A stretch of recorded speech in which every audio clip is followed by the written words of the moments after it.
Hey, Christy. Yeah, Karen. How do you fix a sliced tomato? With tomato paste. Yes! Ba-ding! Hi, I'm Christy, a backyard gardener from Colorado. These days, gardening has gotten very popular, and my friends and I have noticed more and more people picking our brains for tips and troubleshooting about gardening. We're not experts. We just learned a lot about gardening from the mistakes we made along the way. So welcome to Upside Down Tulips, a fun podcast that celebrates gardening gone wrong. Upside Down Tulips.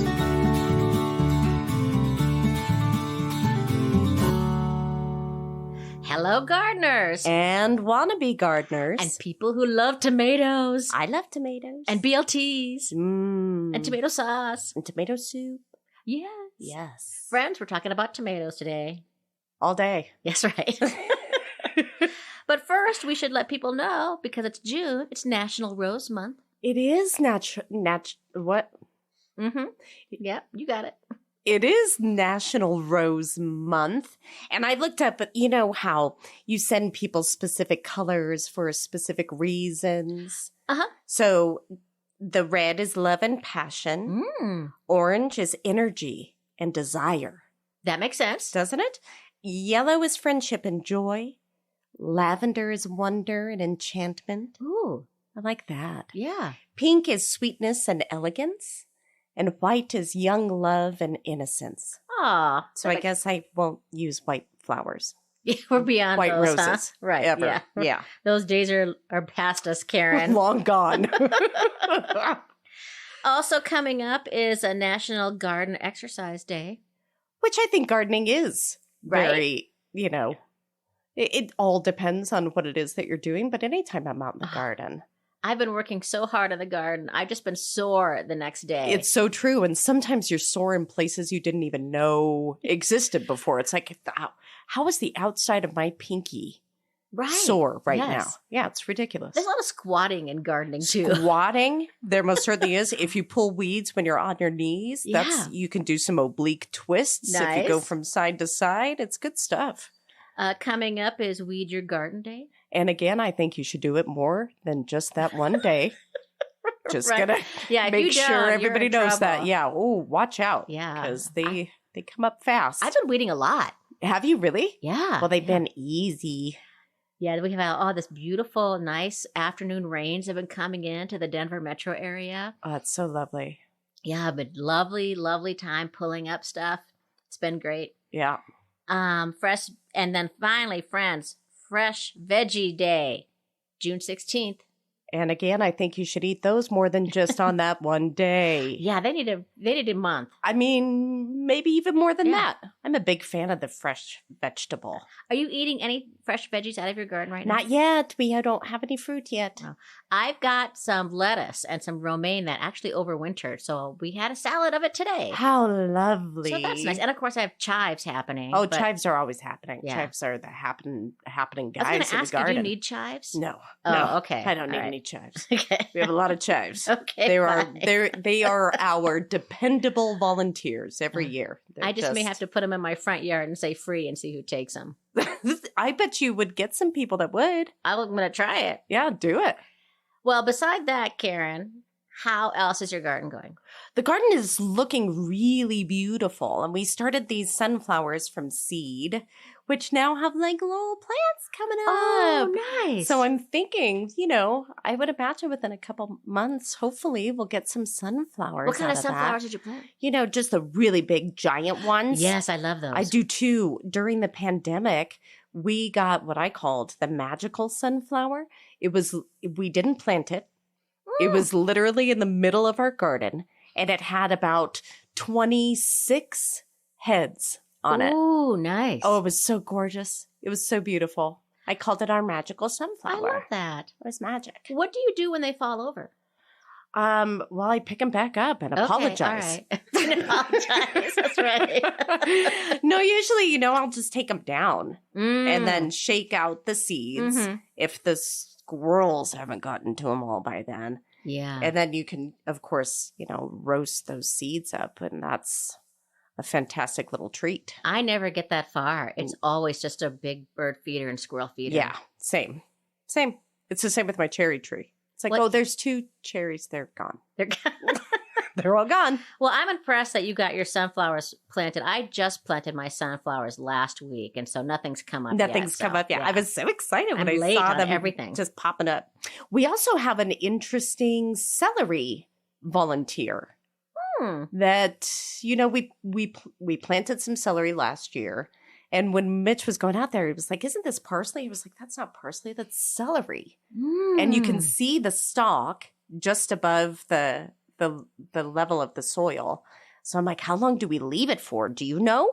The leaves are huge. And of course, we all know that leaves are edible. Yes. 'Cause they're great oh, in and they're soup. so I delicious just let in it keep salads. going until you figure out, like, you can always try nibbling it. You know what I mean? Like, just try tasting a stalk and see if it tastes good, and then you can harvest it. Harvest it. Yeah. I did plant celery. I winter sowed it in my milk jugs by seed. Yes. And so I would say right now my celery is maybe an eighth of an inch tall. oh gosh, that's exciting So though. we'll see what Isn't it it? does. Yeah, They're gonna that's be cool. great. Oh god, it's gonna be great.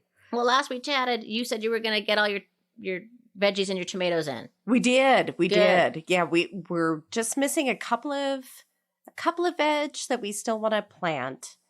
That said, we've got most of our goodies in, and everything looked really beautiful and sturdy.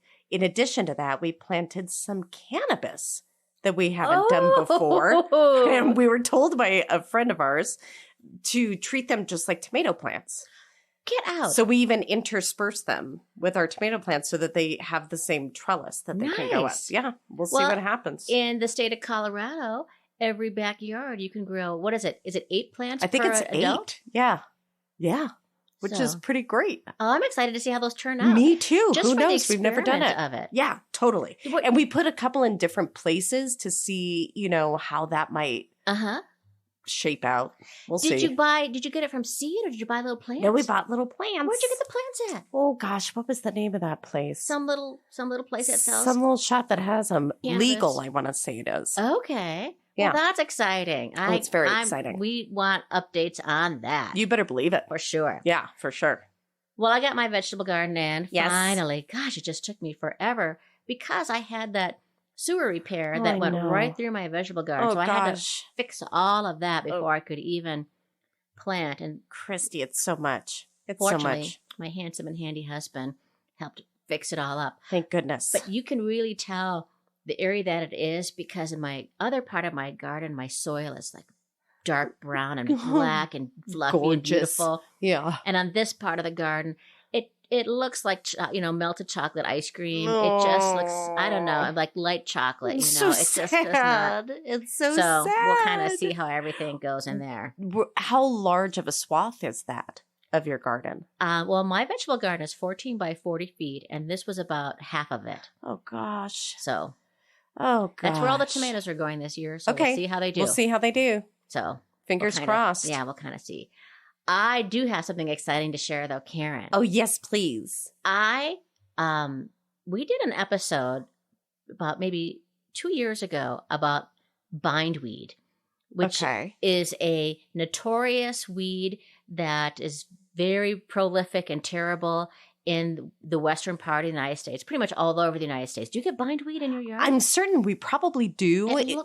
Go ahead. It looks like Describe it little to me. baby morning glories. Yes, and they strangle things. Yes. Yeah. The roots can go down 3 feet Whoa. and they can spread 6 feet, and they have evidence of seeds germinating after thousands of years. That's very hard to get rid of. pretty obscene. One of the 4 sure ways to do it is with Roundup, which we try not to use No. Icky in awful. our yard. And so, but I signed up at the Colorado Extension Office for a bindweed mite. Ooh. And it is going to be arriving in a couple of weeks. That's exciting. So this is it's a microscopic mite that will lay its eggs on bindweed and then cause the plant to shrivel up and die. Wow. It it'll reduce flowering and stunt the growth of stems. And then this little mite will also overwinter on the root buds and emerge again with the spring growth, so it'll kill it again. Wow. And then when you see it happening on other little pieces of bindweed, you can move the plant over like a little vine of it and have it touch some healthy bindweed, and the mites will go on to that. How fabulous is this? I love the idea of just a natural exterminator, something that is a predator of that specific plant. And it's supposed to take years. Wow. So I'm beginning a process Wow. of trying to get rid of, I have certain patches of it, and I just pull it and pull it and pull it. Right. That's But all now I I'm do. hoping- That's all I do with it. Hoping this will eradicate it. So that'll be my great science Oh experiment. my gosh. That's And- so exciting. Do you know how much it cost? $3.99. It's free, except I have to pay for the FedEx shipping of it. That's it? Yeah. Well, and it's microscopic, so that can only be about what? 0.2 cents? Yeah, I don't know what it's going to look like because I can't see it if it's microscopic. So what am I getting? You are getting a vial of air. It might be a grape. Well, and how do you know? Do they give you instructions in Yeah, terms they of give how to instructions. put it on? Uh-huh. Yeah. So I'll report back on how Oh my how gosh, it I'm gets put so on, interested in this experiment. I can't wait. Yeah, very thrilled. And we'll put a link in the show notes on how you too, it's called Rent-A-Bug from the state of Colorado.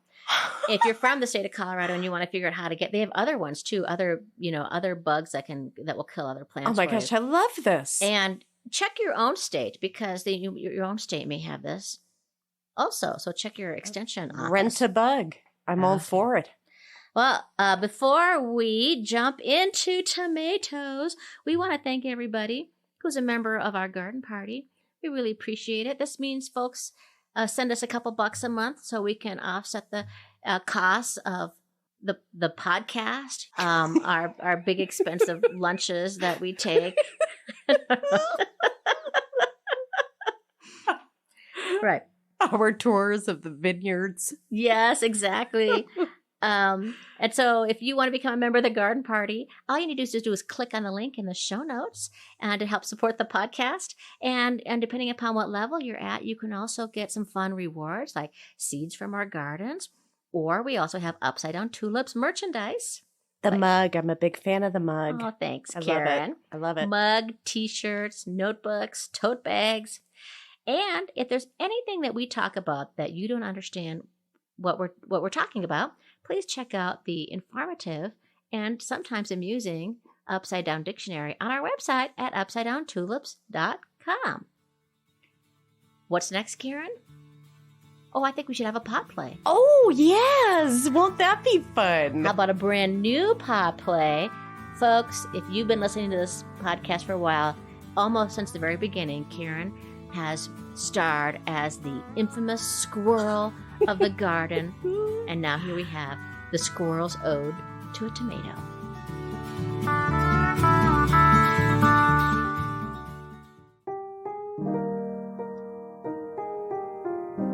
Ode to tomato. There is nothing more satisfying than your first bite, a red and ripe wee gardener's delight, long awaited atop fences watching grow, you beautiful juicy tomato. What's this hanging from this vine? A luscious divine brandy wine. Don't mind if I do. I'm not driving. And on your nectar I'm far more than surviving. Better boy, if you ask me, you're the best. Your delectable liquid running down my chest. Oh, bright like the sun, I see a yellow pear. My love, my life, oh, mon cher. The plums, the cherries, the San Marzano. I adore you all so much, you gorgeous tomatoes.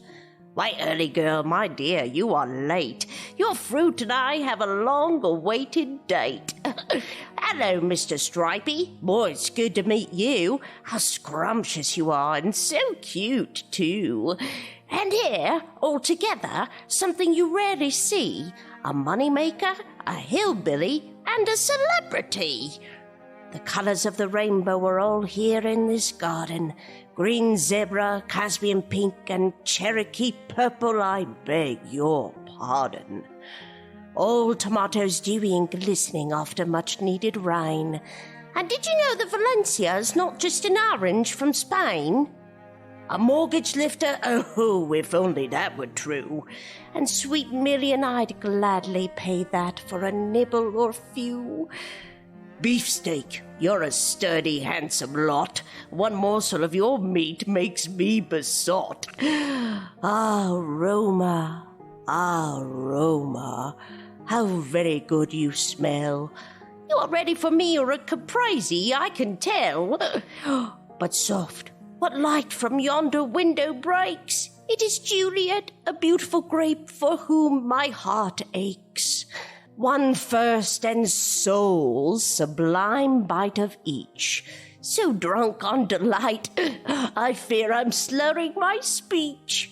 Back up the fence and to the neighbors I go, to see if perhaps they too grow the tomato. Okay, let's talk tomatoes 2023. I love tomatoes. Well, friends, if you want to know a lot more about tomatoes, check out episode 6, which is called Tomatoes, How to Plant Plump Things with a Navel. Great title. Or episode 52, What's the Matter with My Tomatoes? BLT help is here. And Karen and I are going to tell you about stuff that's brand new in the tomato world, and we're also going to share with you what we're planting in our gardens this summer and why. I love it. What's newsy about tomatoes this year, Karen?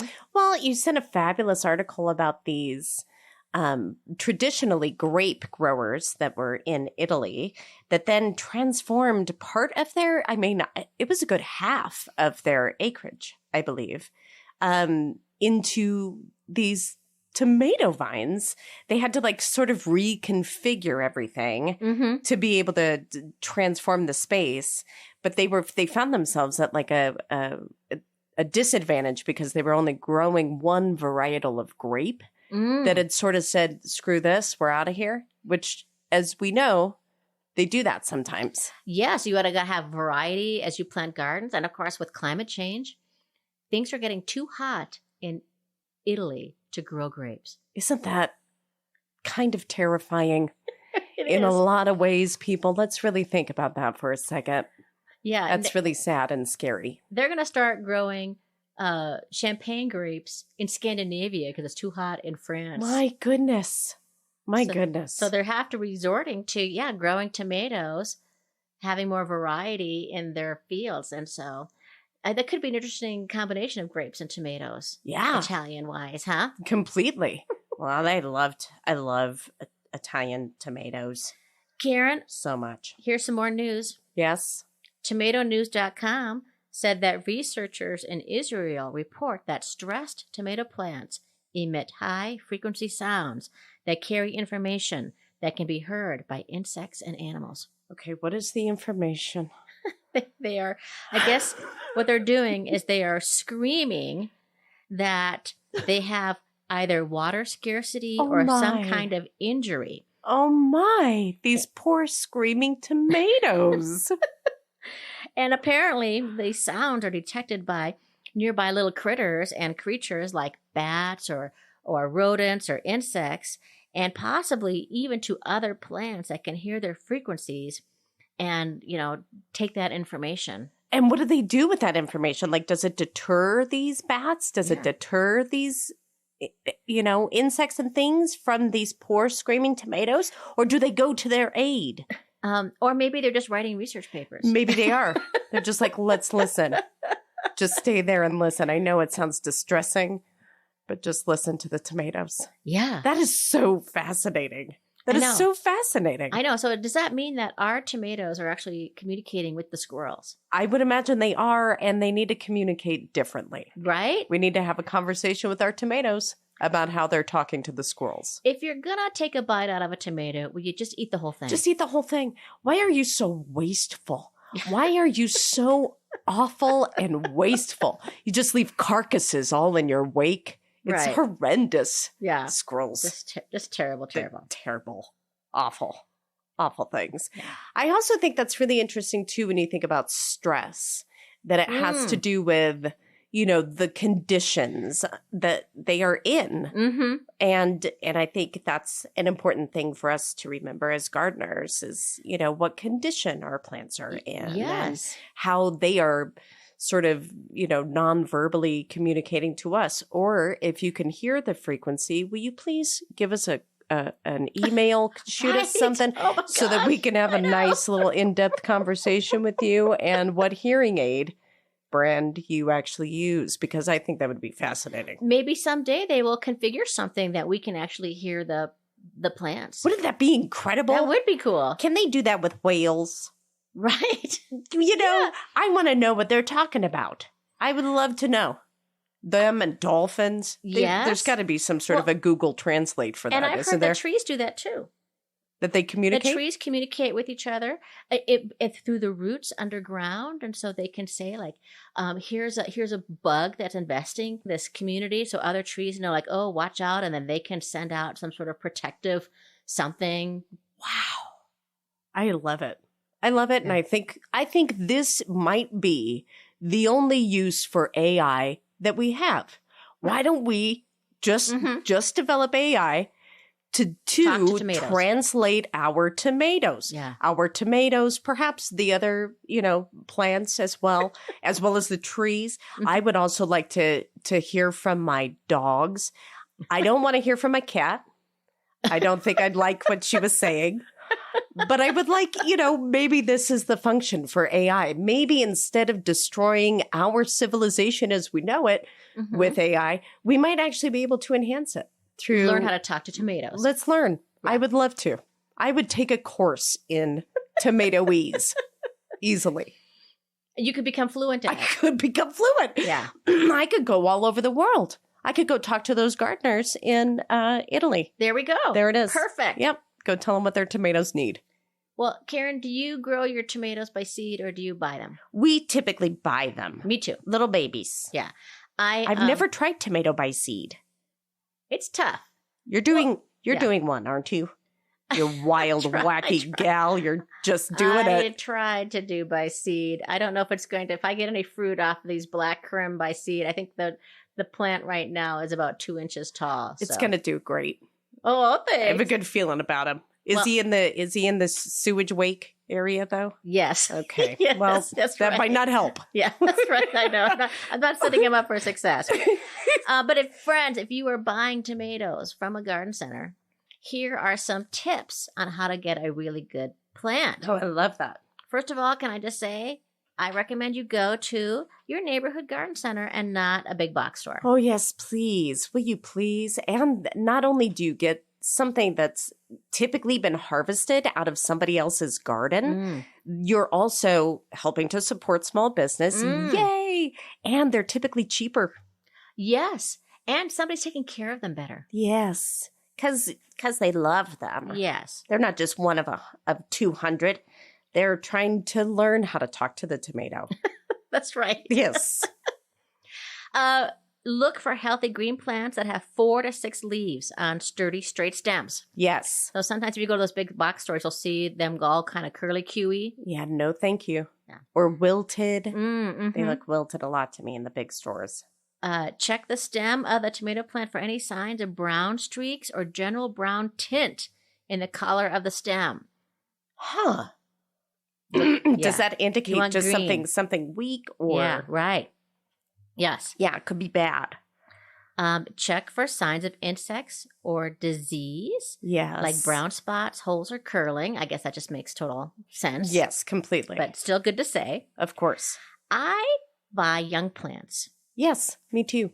I'm not saying, like buy the teeniest thing you can find, but try to buy plants that are about 4 to 8 inches tall. Yes, I think that's really good advice. Anytime after that, I find that they have a difficult time adhering to the soil that you have. I find that they take so much easier the smaller Yeah. that they are. And then last I would just say is like check the soil in the container and make sure it isn't dried out. Yes. Do a little poking, because if it's really dried out, it may be a sign that that plant hasn't been properly watered. That is very true. What do you like to plant with your tomatoes, Karen? Do you do any companion planting? We do some companion planting. And some of it was kind of unbeknownst to us, right? We have our volunteer chives, which we spoke about, the hardy, fabulous chives. Those are companions to the tomatoes because aphids don't like the way they smell. Ooh, So, yeah, keep aphids off of everything, please. Always. Do they have an invisible mite for that? Because I need one that gets rid of aphids. We also have our basil really close to our tomato, which is a companion plant. And I love that so much because they go together so well So not only do outside they of the go garden. together in recipes, They're best friends in the garden too. And also lettuce is a companion plant, but I just learned this and I love it because they keep the base of the soil nice and cool and wet as opposed to, how tomatoes can sometimes get weighted down there at the bottom. It helps them to just have their base soil just stay nice and cool and wet. Oh, I love that. So underneath the tomato Yes, plant, you can have plant- lettuce. That makes total I sense. know. I love it. I don't know why I didn't do it before this, but maybe I should. Also, don't plant some things next to your tomatoes. Do not plant any other nightshades, such as eggplant. Uh-oh. They need the same nutrients, so they'll be fighting Not against next each to, other. But nearby is okay. Nearby is fine. Okay, all right. You don't want them right I next have to your eggplant tomatoes. nearby. They're fine nearby. Okay, good. But don't keep them right next to them.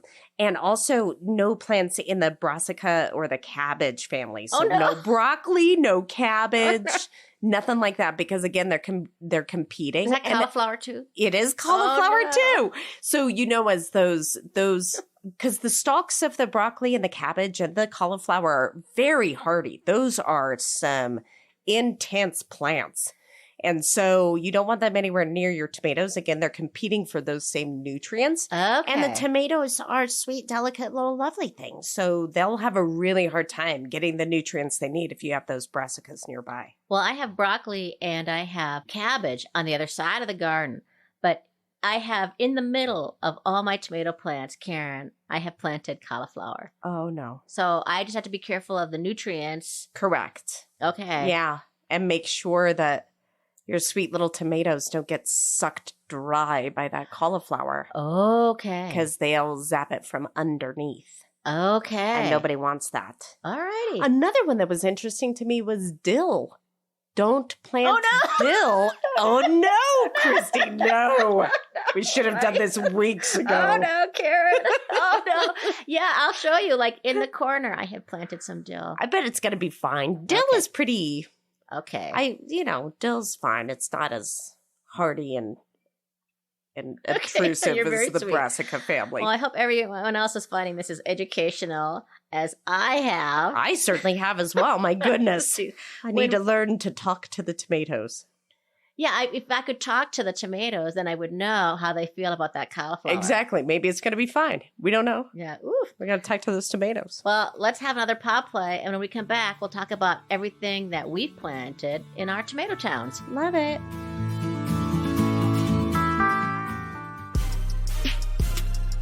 Here we are ringside in Madison Square Garden, New York, for the boxing event of the decade.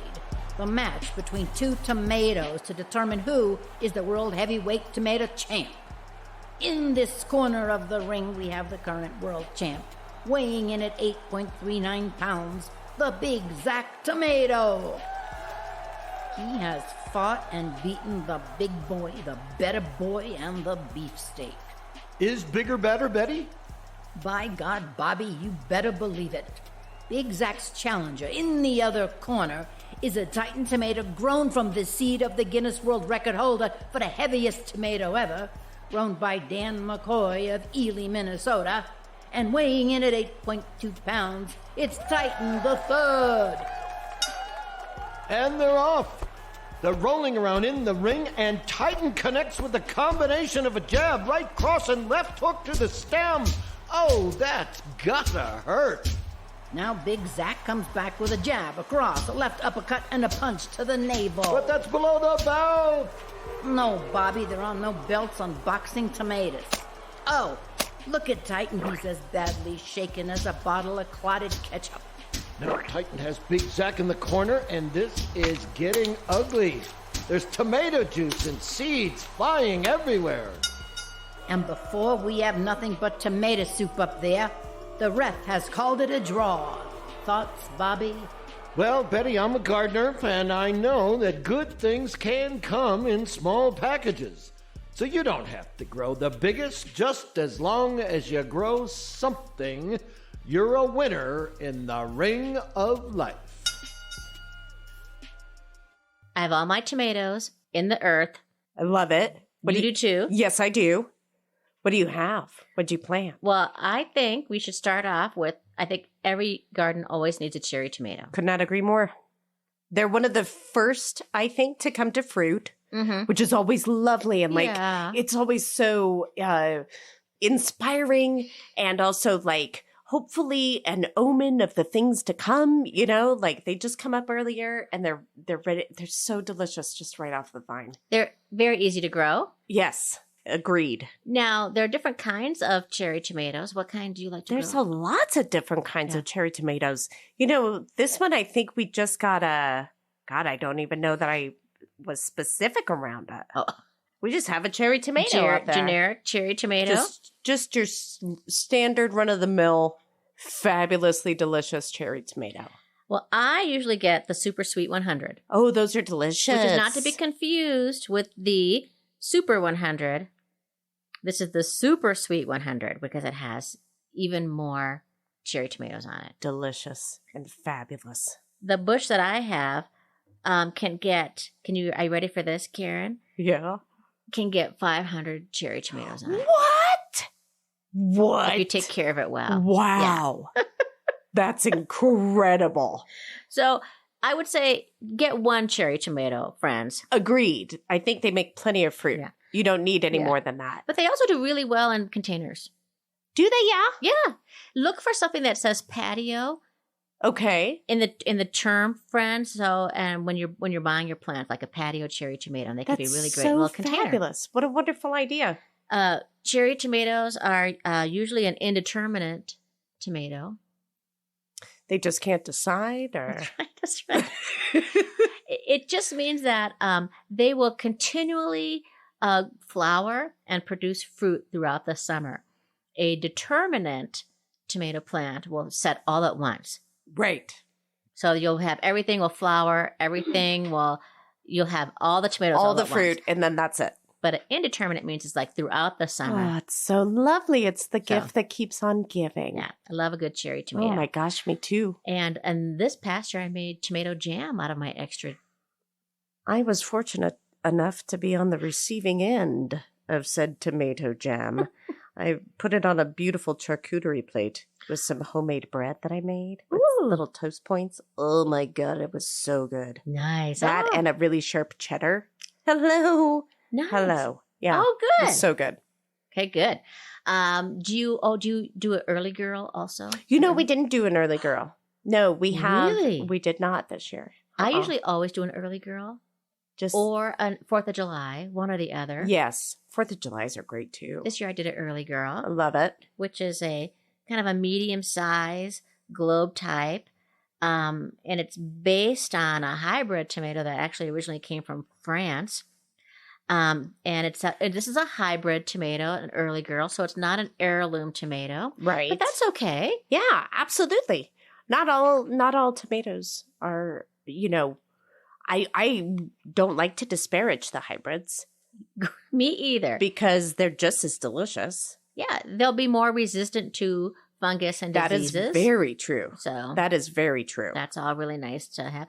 You know, an early girl is also really great for if you do dry farming, which is what they're doing now in California. Have you ever heard about dry farming? You know, really vaguely. I don't know that much about it. It's a technique of not watering after you transplant, forcing the roots to grow deeper and spread out moisture, producing apparently a concentrated flavor in the fruits and at the same time saving water. How interesting. I'm scared to do it. Yeah, I'm terrified by that. Like, you're going to kill the plant. I would be up at night thinking about it. I would be like, that plant's not going to live. Yeah. I killed that plant. Yeah, I just feel like I'm out there watering every other day those tomato plants. I mean, come on. Don't they need it? Yeah, especially when you transplant. I don't know. Of course. If anybody out there does it, will you please write in and tell us how it please goes? do, because I'm so curious. And if you learned that information from talking to your tomato and understanding what it said, That's right. I would like to We'd know like to that know even that more. too. Even more. That's Please. right. See, if you could talk to your tomato, then this dry farming thing could work. That could work. Yeah. Yeah. I'm assuming you have a Roma in there. We Karen. have 2. Oh, 2 Romas. I love the Romas so much that we have 2 Romas because they're kind of fabulous. And sometimes a Roma would be a determinant. Correct. Are yours determinant? You know, I think they might be. I bet they are. It's sort of like the fruit all happens at All once. happens at one time, yeah. Yeah. Definitely the ones that we had last year were determinant because we got all the fruit and then they were gone. Oh, and what do you do with them? I can them. Mm. So I, blanch them for like 2 minutes and not even 2 minutes in that hot boiling water. Shock them in some cold ice, peel off the skins, chop them up, put them in a jar. I love canning. I do too. And it's great when when it comes October or November and you're like, oh, I'm sad. I don't have a garden. Then you're like, but I still have tomatoes from my I don't garden. like the cleanup afterwards, though. It's just a mess. No, it's a huge mess. I can't stand really kind of any process of it. It's a lot, but it's well worth it for what you get on the backside. Romas are so great for sauce. Oh, they're perfect for sauce. I love them in salads. I prefer them on burgers. I just love Romas. I love the size of them. See, and I'm a funny tomato person. I'm the first to admit it. I don't like squishy tomatoes. I'm very specific about my texture of tomato. And to me, Romas have the perfect texture.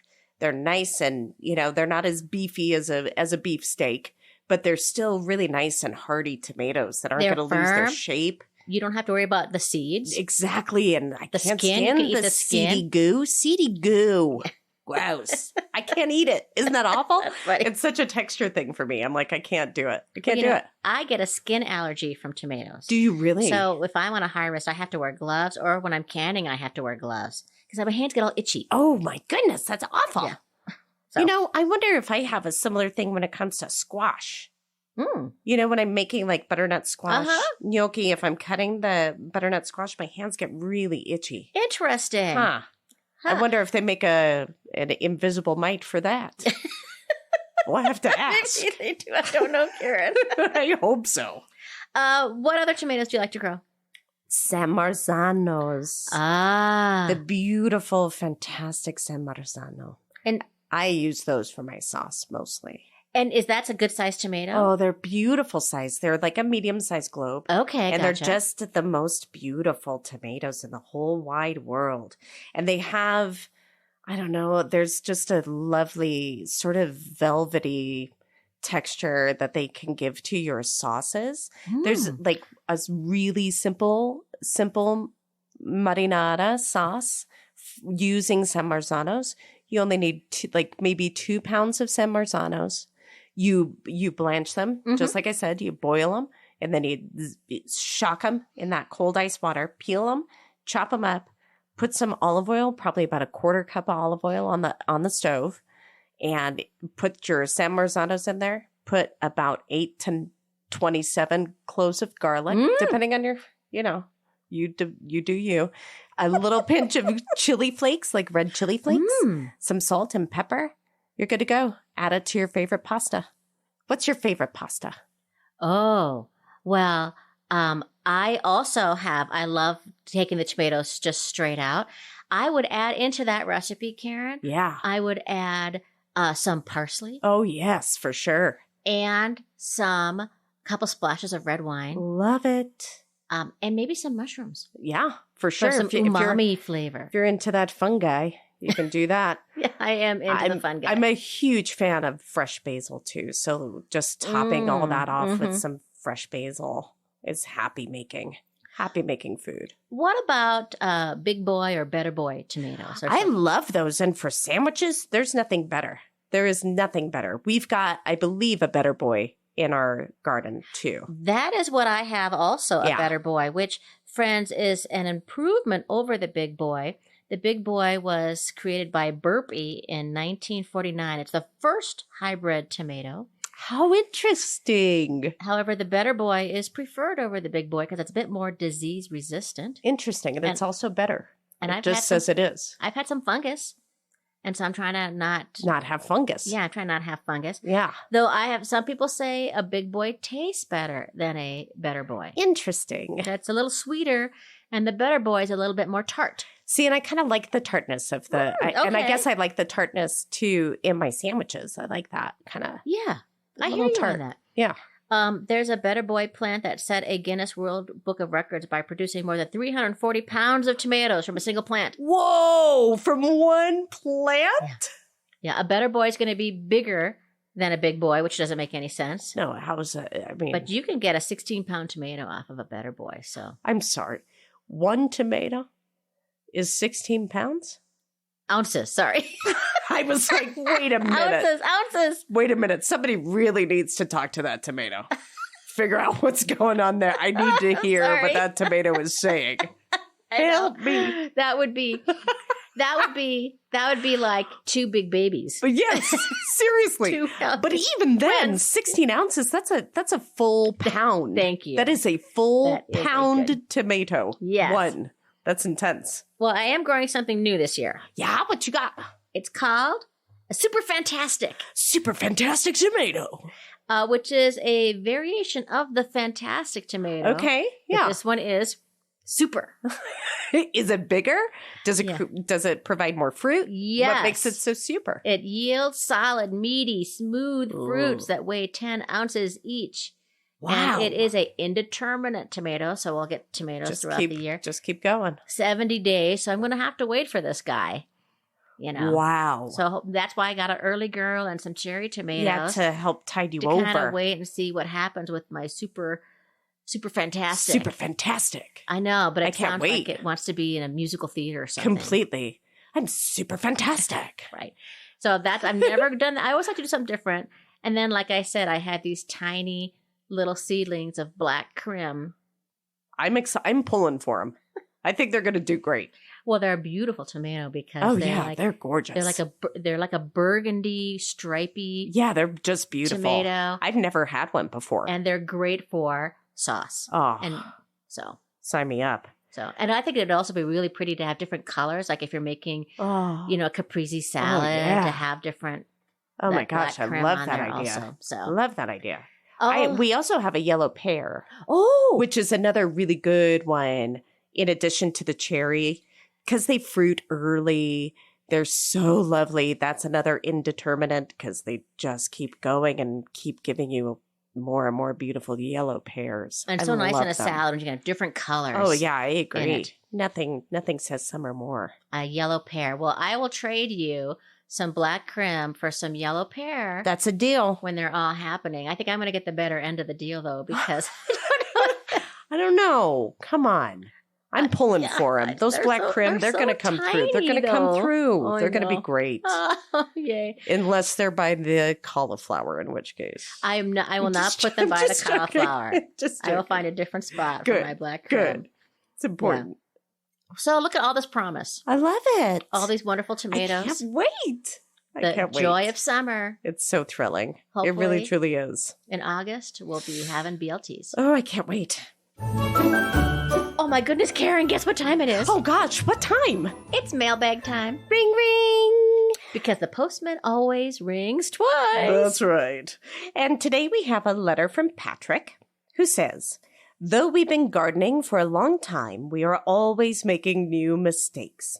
This year, I accidentally dug up the hops that we grew last year. I didn't realize that they're perennials.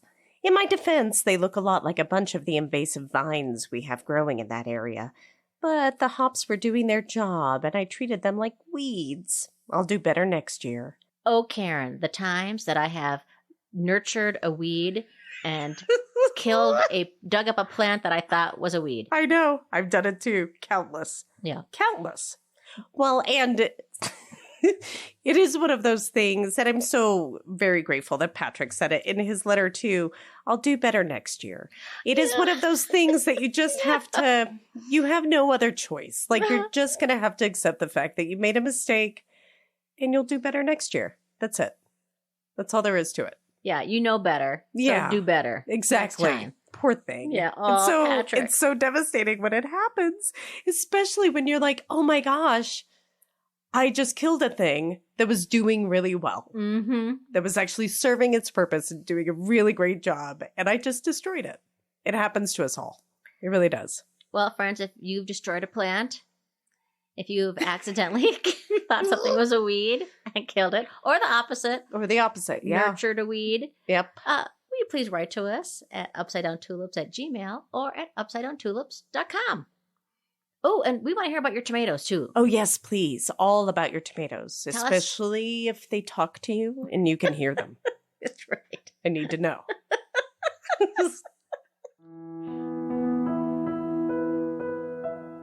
Dearest Christy, I am in desperate need of inspiration. Do you have any? Well, you're in luck, dearest Karen. This is from W.H. Davies. The more help a person has in his garden, the less it belongs to him. Aw. So get out there and do it by yourself. Because then you can eat it all. That's right. You don't give anything to anybody, ever. It's yours and yours alone. Oh, my goodness. So, I guess, friends, you reached the end of another episode of Upside Down Tulips. We're so glad that you joined us. We are Karen Slack and Christy Montour Larson. And hopefully you got some laughs and some value out of this week's episode. And if you did, could you please just do us a favor? Hit that subscribe, like, or follow button wherever you're listening right now. And thank you so very much to Denise Gentilini for composing and performing the Upside Down Tulips theme song. If you want to hear more of her music, just go to DeniseGentilini.com, or you can find that link at UpsideDownTulips.com. Thanks to the many, many varied talents and kind hearts of Abby Apple Bose, John Ashton, and Edith Wise. And thank you to our excellent yet enigmatic engineer. Join us in 2 weeks for another episode that will be sure to delight and amaze you. And don't forget, if you make a mistake, your garden will forgive you. Upside down to